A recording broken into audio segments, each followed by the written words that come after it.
বাবা, ওর নাম ফাহিম, আমাকে ভালোবাসে বাবা। আচ্ছা, বিয়ের সবকিছু ঠিকঠাক হয়ে গেছে, এখন প্রায় চূড়ান্ত। এখন তো এইসব কথা আমি শুনবো না।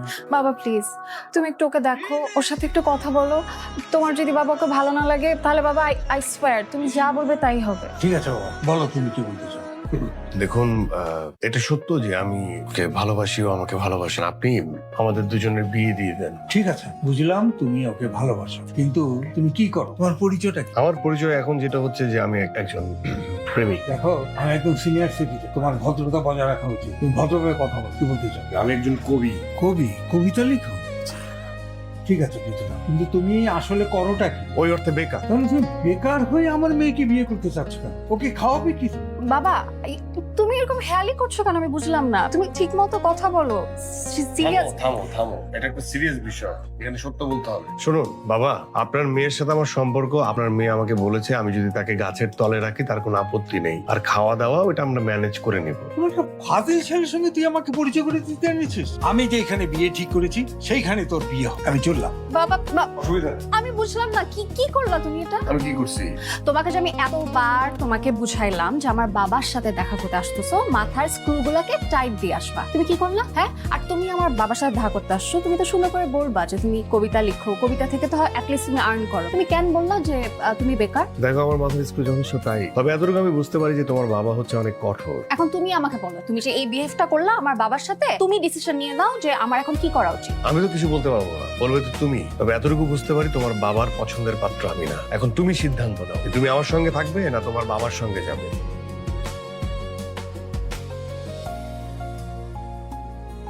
আমি একজন কবি। কবিদের জীবনের সবচেয়ে বড় ট্র্যাজেডি হচ্ছে তারা প্রেম করে সুন্দরী মেয়েদের সাথে, কিন্তু সেই সুন্দরী প্রেমিকাদের বিয়ে করে নিয়ে যায় কোনো ডাক্তার বা ইঞ্জিনিয়ার। আমার জীবনে এমন ট্র্যাজেডি অনেকবার ঘটেছে। এটা আমার জন্য নতুন কোনো অভিজ্ঞতা নয়, তবুও প্রতিবার প্রেমিকা হারিয়ে আমি বিমর্ষ হয়ে পড়ি, কারণ প্রতিটি সম্পর্কই সুন্দর, তাই ভাঙনের ঢেউয়ে মন আমার প্রতিবারই দুলে ওঠে। জ্বর আসার দরকার ছিল আমার, কিন্তু এলো আমার কবি বন্ধু জীবন। বেচারা বেশি কথা বল। জ্বর এলে দুঃখবোধ আরেকটু বাড়ে, কারণ জ্বর হচ্ছে আমার প্রিয় অসুখ। মনে খুব দুঃখ ভর করলে আমি জ্বরকে মিস করি ভীষণ। চায়ের সাথে বিস্কুটের প্রেম যেমন, দুঃখের সাথে জ্বরের প্রেম তেমন। আপাতত কিছুদিন আমি দুঃখবোধ পুষে রাখবো, আর আমাকে ছ্যাঁকা দিয়ে চলে যাওয়া প্রেমিকার স্মৃতিচারণ করো। এই জায়গাটাকে আমি প্রেম সরণি বলে ডাকি। প্রচুর মানুষ এখানে বসে প্রেম করে, আমিও আমার প্রেমিকার সাথে এখানে বসে প্রেম করতাম, ও এখন নাই। তাই আমি ভাই এখানে একা একা বসে পুরনো প্রেমের ঘ্রাণ নিচ্ছি।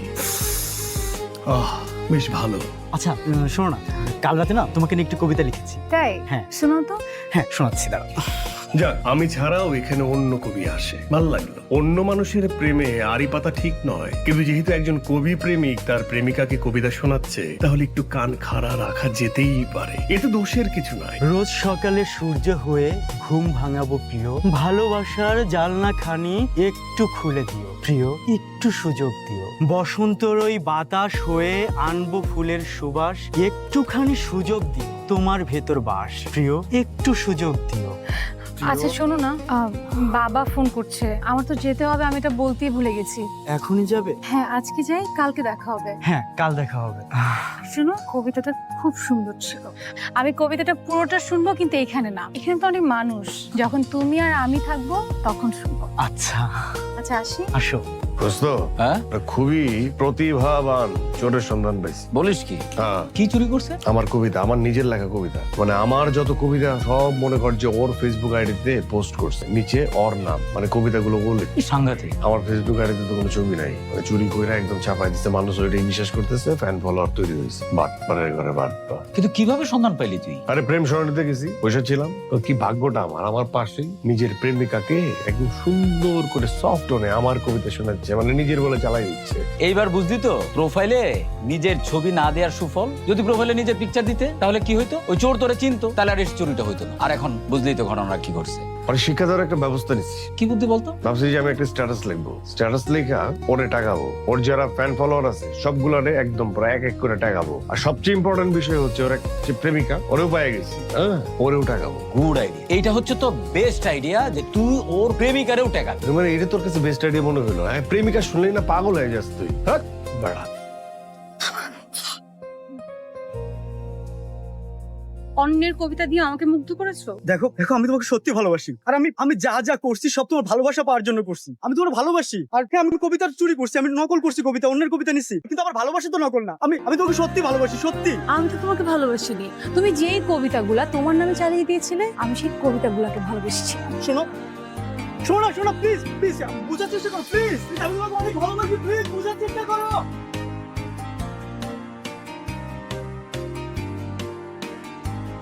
সুন্দরী মেয়েরা আমাকে কখনো নক করলে আমি অ্যালার্ট হয়ে যাই, কারণ সুন্দরী মেয়েরা সবসময় বেশি অনধিকার চর্চা করে। তাই উপমা নামের এই সুন্দরী রমণীর ব্যাপারেও শুরুতে অ্যালার্ট ছিল। পরে দেখি সে নকল কবির সেই প্রেমিকা। মেয়েটি আমার সাথে দেখা করতে চায়। সাধারণত সুন্দরী মেয়েরা আমার সাথে দেখা করতে চাইলে আমি এড়িয়ে যাই, কিন্তু এই মেয়ের ক্ষেত্রে সত্যি বলতে এড়াতে পারলাম না, কারণ সে নকল কবির প্রেমিকা। তাই কি বলতে চায় তা শোনার জন্য বেশ আগ্রহ জন্মালো। আগামীকাল আমাদের দেখা হবে। দেখুন, একটা বিষয় একদম ক্লিয়ার করে নেই। আপনি যেহেতু আমাকে ডেকেছেন, এখানকার খাবার দাবার যে বিল হবে সেটা আপনার দিতে হবে। আমার পকেটে কোনো টাকা নেই। আচ্ছা আচ্ছা, ঠিক আছে, সমস্যা নেই, আমি বিল দিব, কিন্তু আমার বাজেট কিন্তু 1000 টাকা। 1000 টাকা অনেক অনেক বাজেট, অনেক। আমি ভুল করে মানিব্যাগটা বাসায় ফেলে রেখে এসেছি, তো এই জন্য আমার কাছে কোনো টাকা নেই। আচ্ছা, তো এখানে এলেন কি করে? পথ খরচ? না, মানিব্যাগ ভুল করে বাসায় রেখে আসলাম। আমি হেঁটে হেঁটে আসলাম, এই জন্য তো ঘেমে গেছি। ধন্যবাদ আপনাকে। কেন? আপনার জন্য একজন প্রতারক কবিকে ধরতে পেরেছি। যেভাবে বলছেন, সে তো আপনার প্রেমিক। কষ্ট হচ্ছে না? না, কষ্ট হচ্ছে না। সেদিন সামনাসামনি ডেকে এনে ইচ্ছে মতো থাপড়িয়েছি। বলেন কি? সাংঘাতিক মেয়ে তো। থাপড়িয়ে কটা দাঁত ফালালেন? একটাও না। তো ভালো কথা বলেছেন তো। যদি আগে মাথা থাকতো তাহলে অবশ্যই ট্রাই করতাম। এখন আপনার কথা শুনে মনে হচ্ছে যে যদি কয়েকটা দাঁত ফলাতে পারতাম তাহলে একটু শান্তি লাগতো। একটা মেয়ে হয়ে একটা ছেলের দাঁত থাপড়িয়ে থাপড়িয়ে ফেলে দিবেন, এটা কেমন দেখায়? তা অবশ্য ঠিক বলেছেন। আচ্ছা, আপনি এত ঠিক কথা বলেন কি করে? কবি তো, তাই। এখন একটু খাই, খাওয়ার মাসে দুনিয়ার বেচাল। হ্যালো, কি করেন? কে আপনি? মানে কি আমার নাম্বার সেভ করেন নাই? আমি উপমা। ও, দেখুন, আপনি আপনার নাম্বার দিয়েছেন, কিন্তু আমি সেভ করার প্রয়োজন মনে করিনি। বলেন। এমনি ফোন করেছি, কোনো কারণ নেই। আচ্ছা, তাহলে আমার একটা প্রশ্ন ছিল, করে ফেলবো? জি বলুন। কবিরা প্রায় সময় মিথ্যে কথা বলে যাতে মেয়েরা তাদের প্রেমে পড়ে। এ ধরুন, যেমন আকাশের চাঁদটা এনে তোমার কপালের টিপ বানাবো, বা সমস্ত তারা নিয়ে তোমার চুলের খোপার ফুল বানাবো। আপনি আপনার কবিতাকে মিথ্যে বলছেন? হ্যাঁ, বলছি, কারণ এটাই সত্যি। মানে কবিদের এই মিথ্যে কথা জেনেও মেয়েরা কেন প্রেমে পড়ে? কারণ মেয়েরা বোকা হতে পছন্দ করে, যেমনটা আমি। আমি আপনার উত্তর পেয়ে গেছি। ঠিক আছে, আমি এখন রাখি। শুনুন শুনুন শুনুন শুনুন। আচ্ছা, বলুন। আমি আসলে একটা মিথ্যে বলেছি। আমি আপনাকে একটা বিশেষ কারণে ফোন করেছি, এমনি এমনি ফোন করিনি। হ্যাঁ, বলেন। আমি যে কবিতা আর কবিতার লেখকের প্রেমে পড়েছিলাম সেটা হচ্ছে আপনি। তাই কোনো ভূমিকা করছি না, একদম স্ট্রেট আপনাকে বলছি যে আপনাকে আমার ভালো লেগেছে। ভালো লাগলেও আমার কিছু করার নাই। আমি আপাতত কোনো প্রেম করবো না। কেন? তাই সম্প্রতি আমি ছ্যাঁকা খেয়েছি, তাই ছ্যাঁকার কষ্টটা মনের ভিতরে পুষে রাখতে চাই। আপাতত প্রেমে পড়া বারণ। তাহলে কি আমার অপেক্ষা করতে হবে কিছুদিন? তোর এই প্রেমময়ী আর ছলনাময়ী এগুলো তোর জীবনে আসবে আর যাবে, ওটা ভাবনার কিছু নেই। কিন্তু মামা, এটা সিরিয়াস। তুই দেখ, দেখলেই বুঝবি। এই যে দেখ, তুই পুরাই হি। আমি তো এটাই বুঝতেছি না, আমি কিভাবে। আর এটা দেখলেই বুঝবি। দেখ, কি এটা? এই যে দেখ, কি হয়েছে? এই যে দেখ, চশমাটা পরে নে। এবার চশমা ছাড়া দেখো। This is Tanzim Hassanan, aka Viral Champ. আমি তোমার কথা বলে বৃষ্টি শহর। মানে হচ্ছে ভাইরাল চ্যানেল, তোর কবিতা নিয়ে র্যাপ সং করছে। চেহারা দেখে মনে হচ্ছে কিন্তু আফ্রিকা থেকে আসছে, কিন্তু কত পপুলার, মেয়েরা বেশি পছন্দ করে। গান তো পুরাই হিট, সারা বাংলাদেশ। সারা বাংলাদেশ কি, সারা দুনিয়ার মানুষ শুনে দেখতেছে। গান হিট, তোর কবিতা হিট, তুই হিট, তুই তো সুপার হিট মামা। বাংলাদেশে কোনো কবির কবিতা নিয়ে প্রথম কোনো র্যাপ সং হয়েছে বেটা, তোর তো বেটা পার্টি দেওয়া হচ্ছে। ও তো আমার কবিতা নিয়ে র্যাপ বানায় পুরো রেপ করে দিচ্ছে। কি বলিস এটা? আমি তোমার কেউ না বলে শান্তিরা হচ্ছে পারছে। আমি তোমার কেউ না বলে সবকিছু ফাটা। আমি তোমার কেউ না বলে মুঠো ফোনটা কাটা। আমি তোমার কেউ না বলে গলায় আমার ফাঁসি। আমি তোমার কেউ না বলে তোমায় ভালোবাসি। এই নে তোমায় ভালোবাসি। গেট আউট করে দিছিস না? আপনি আমাকে ধরতে পারবেন না, পারবেন না। আপনার কবিতা র্যাপের জন্য একদম পারফেক্ট। আরো কিছু কবিতা সিলেক্ট করে রেখেছি, খুব শীঘ্রই দেখতে পারবেন। Bye bye. আমি তোমার দাসী। আমি তোমায় ভালোবাসি। তোর কি মনে হয় তোর আমি পাবো না? না, হ্যাঁ, তোর কি মনে হয় তুই আমার কবিতারে রেপ করে দিবি আর আমি তোর এমনি এমনি ছেড়ে দিব? বাইরে তুই যতদিন তোর মাথা আমি ফাটাইতে পারবো না, ততদিন আমি তোর বাসার সামনে পাইচারি করবো। এই যে কবি সাহেব, এই যে মিস্টার ফাহিম হাসান, ওপরে তাকান। কি হয়েছে? কি উপরে তাকাবো? এখানে কি করছেন? আপনি নিচে এসে কথা বলেন। কি হয়েছে বলেন তো? ভাইরাল চান্দু কই? ভাইরাল চান্দু? ভাইরাল চান্দু হচ্ছে আমাদের নিচতলায় থাকে, ভাড়াটিয়া। হয়েছেটা কি? এই ভাইরাল চান্দু আমার কবিতা নিচ্ছে, কবিতা নিয়ে ওই কবিতাকে রেপ করে দিয়েছে, রেপ করে র‍্যাপ বানিয়েছে। যতক্ষণ পর্যন্ত আমি ইট দিয়ে ওর মাথা ওর চান্দুটা না ফাটাবো ততক্ষণ পর্যন্ত আমার শান্তি নাই। কি বলেন? সরেন। কিন্তু ভাইরাল চান্দু তো আপনার কবিতা পড়ার কথা না, সে আপনার কবিতা কোথা থেকে পাবে? তা আমি কি করে জানবো? সরেন। আমার মনে হয় সে আমার কাছ থেকে কবিতাটা পেয়েছে। কিভাবে? হ্যাঁ, আমি আসলে মাঝে মধ্যে এই যে দোতলায় দাঁড়িয়ে আপনার কবিতা আবৃত্তি করি, তখন হয়তো নিচতলা থেকে শুনে ফেলেছে। জায়গা বানা না, এই ইট দিয়ে তো আপনার মাথা ফাটানো দরকার। আচ্ছা ঠিক আছে, ভাঙুন, আসুন। হ্যাঁ, খুব সাংঘাতিক মেয়ে এবং খুব সাংঘাতিক ভাবে আমার জীবনে আপনি অনুপ্রবেশ করে। অনুপ্রবেশ মানে? বোঝেন না, ওই যে বর্ডারের বেড়া ভেঙে গরু চোরাগার বেরিয়ে যেভাবে আমাদের দেশে অনুপ্রবেশ করে সেই ঠিক সেইভাবে। উফ, এসব আবল তাবল বলবেন না তো। ইটটা রাখেন আর আমার বাসার সামনে আসছেন, চলেন উপরে চলেন, কফি খাবেন, আসেন। আমি আছি আমার টেনশনে কফি। আই, কথা শুনেন কিন্তু। এক্সকিউজ মি, একটা কফি দাও তো ভাই। আরে আপনি এখানে? কেমন আছেন? আপনি? আপনার মুখটা আমার শুকনো লাগছে কেন? দুপুরে কিছু খাননি? আমি না খেলে আপনার কি? ও মা, আমি জিজ্ঞেস করতে পারি না? না পারেন না বুঝিস, হয়তো আমার সঙ্গে পরিচিত হওয়ার ভান করবেন। আচ্ছা, একটা অটোগ্রাফ দেবেন আমাকে? আপনি আমাকে এত জ্বালাচ্ছেন কেন? কেন কি অটোগ্রাফ কেন দিব? কারণ আজকে আমি আপনার একটা বই কিনেছি, আর একটা লেখক হিসেবে আপনি আমাকে একটা অটোগ্রাফ তো দিতে পারেন।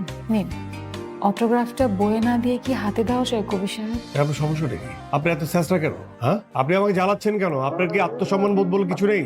একটা মানুষকে আপনি এইভাবে জ্বালাবেন? আপনি কি দেখতে পাচ্ছেন না যে আমি আপনার সঙ্গে তীব্র খারাপ ব্যবহার করছি? আমার ভালো লাগছে না? হ্যাঁ, আপনি কি বুঝতে পারেন এটা? এগুলো কি আপনার ইমোশন? ইমোশন আমার কাছে কোনো মূল্য নেই, একদম নেই। এগুলো হচ্ছে মোহ, মোহ, বুঝেন? মোহ, এসব মোহর আমার দরকার নেই। আপনি কি বুঝতে পারেন না? আমার মতো লাইফলেস হালকা চরিত্রহীন মানুষের কাছ থেকে বিব্রত হতে আপনার কি খুব মজা লাগে? আপনার কি খুব সুখ লাগে? আমি যে আপনাকে চট্ট মেরেছি, কেন মেরেছি জানেন? আপনি যে আমার সঙ্গে একটা তীব্র বাজে ব্যবহার করছেন সেই জন্য না। আমি আপনাকে জল মেরেছি কারণ আপনি আপনাকে নিয়ে যাতা বলছেন। আপনি আপনার নিজেকে ছোট করছেন কারণ আপনার আত্মসম্মান বলতে কিছুই নেই। আর আপনার যে কোনো আত্মসম্মান নেই সেটার জন্য আমার খারাপ লাগছে, সেটার জন্য আমার কষ্ট লাগছে। আর এটা যদি হয় ভালোবাসা, তাহলে ভালোবাসা কোনো পাপ না।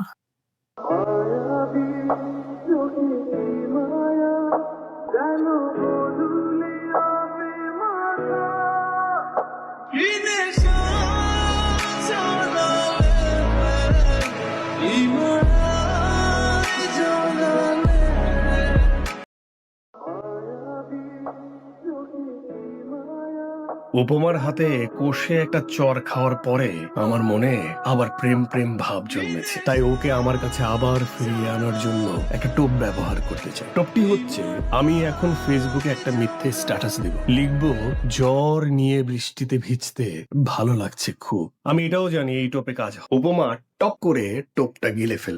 তোমাকে ছেড়ে গিয়েও ছেড়ে যেতে পারিনি। কি?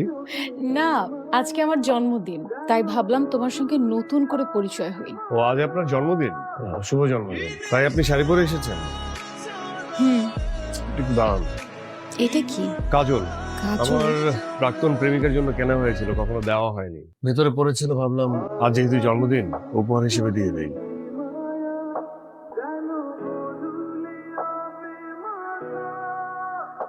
আমাকে সুন্দর লাগছে না? তুমি কাঁদছো কেন? দুটো কারণ আছে। প্রথম কারণটা হচ্ছে এই উপহারটি দিয়ে তুমি আমার ভালোবাসার স্বীকৃতি দিলে, তাই। আর দ্বিতীয় কারণ হচ্ছে এই উপহারটা তোমার আগের প্রেম। তোমাকে ভালোবাসে। আমি তোমাকে নিয়ে পালিয়ে যে সবার চোখে অসম্মানের পাত্র হতে পারবো না। আমাদের জীবনে এমন ঘটনা ঘটে। তাহলে কি আমি বিয়ে করে ফেলবো? হ্যাঁ,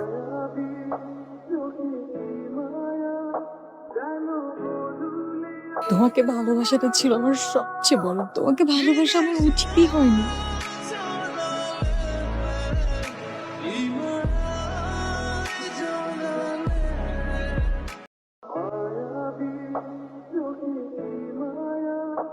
তোমার কষ্টটা আমি পুষে রাখবো। যতদিন তুমি এটা পুষে রাখবে ততদিন আমি তোমার, তারপর হয়তো বা অন্য কারো।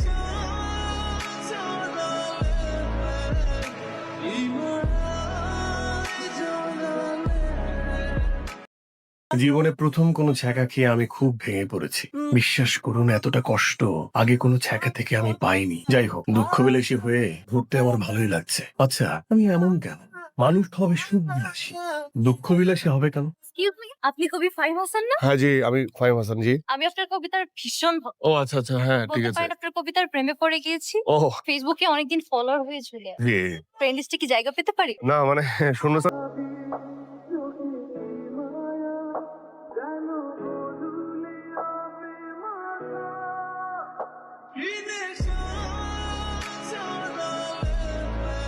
কেন এসেছো তুমি? আমি তো তোমার কাছে আসছিলাম, কিন্তু আমার তো বিয়ে হয়ে গেছে, 15 লক্ষ টাকা দিনমোহর, অনেক দামি বিয়ে, আর তো ফেরা সম্ভব না। আমার হাজবেন্ডের সঙ্গে পরিচিত হবে। দাঁড়াও, এই যে ডাক্তার সাহেব, একটু এদিকে আসবেন। ডাক্তার সাহেব, আমার হাজবেন্ড। ভেবেছিলাম জীবনের একটা মাত্র প্রেমের কথা আপনাকে বিয়ের পরে বলবো, কিন্তু এখন ভাবছি যে সংসার শুরু করার আগে আপনাকে বলা উচিত। উনি কবি ফাহিম হাসান, আমার জীবনের একটা মাত্র প্রেম। আমি তাকে ভালোবাসি। না না, আমি তাকে ভালোবাসতাম। হাই। দেখুন, আপনার কাছে আমার একটা রিকোয়েস্ট থাকবে। বিয়ে তো হয়ে গেছে, বিয়ের পর আপনার বউকে আপনি প্রচন্ড ভালোবাসবেন, যাতে ও আমাকে ভুলে আপনাকে পছন্দ করা শুরু করে। আপনার কবিতা আমার রেগুলার পড়া হয়। তাই নাকি? আপনি অনেক ভালো লিখেন। জি, ধন্যবাদ। শুধু ভালো লিখি, আর কিছু না।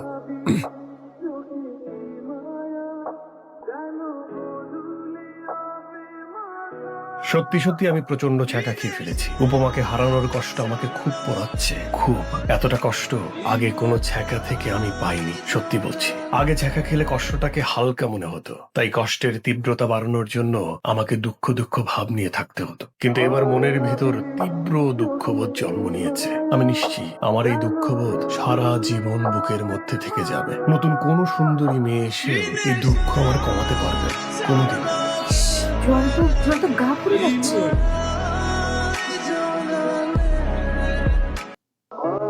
তুমি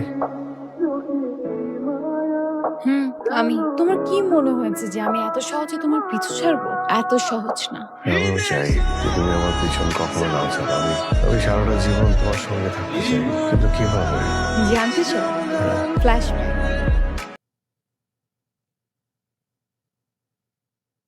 ড্রাইভার সাহেব, গাড়ি রাখেন, আমি আপনাকে ডিভোর্স দিব। আমি শিওর আপনি মন থেকে কবুল বলেননি। আমাদের সমাজে এরকম অনেক বিয়ে হয় যেখানে মন থেকে কবুল বলা হয় না, বাট সংসারটা করতে হয়। আমি এরকম খেলনা সংসার করতে চাই না, সরি। আমি সত্যি বুঝতে পারছি না যে আপনি কি বলছেন। আপনার বোঝার কথা হবে না। শুনেন, আমার অনেক কবি বন্ধু আছে, তাদের একটাই অভিযোগ, তাদের প্রেমিকাদের নাকি আমার মতো ডাক্তার ইঞ্জিনিয়ারেরা বিয়ে করে নিয়েছে। আমি এটা পারবো না। অন্যের প্রেমিকাকে আমি আমার নিজের বউ করে সারা জীবন আমি কাটাতে পারবো। বরং আমি একটা ডিসিশন নিয়েছি, এখন থেকে আমি একটা জিনিস করবো। আমি চেষ্টা করবো একটা প্রেম করার, একটা প্রেম করে একটা প্রেমিকা বানিয়ে তারপর তাকে আমি বিয়ে। আপনি চাইলে আপনার কবি প্রেমিকের কাছে ফিরে যেতে পারেন। I have no regrets. Thank you so much. বোঝা গেছে ব্যাপারটা? তার মানে কি? তার মানে আমি কবি আর তুমি কবির বউ? জি কবি মশাই। আমি তোমাকে কখনো ছাড়বো না। Ladies and gentleman, boys and girls, finally আমার জীবনে পরিপূর্ণ প্রেম এলো। আমি নিশ্চিত উপমা সারা জীবন আমাকে প্রচন্ড ভালোবাসবে, কিন্তু বিশ্বাস করুন, অতটা ভালোবাসা আমার না পেলেও চলবে। ও যদি আমাকে এক মুঠো প্রেম দেয়, তাতেই আমার সারা জীবন চলে যাবে। কারণ সত্যিকারের প্রেম এক মুঠোই যথেষ্ট।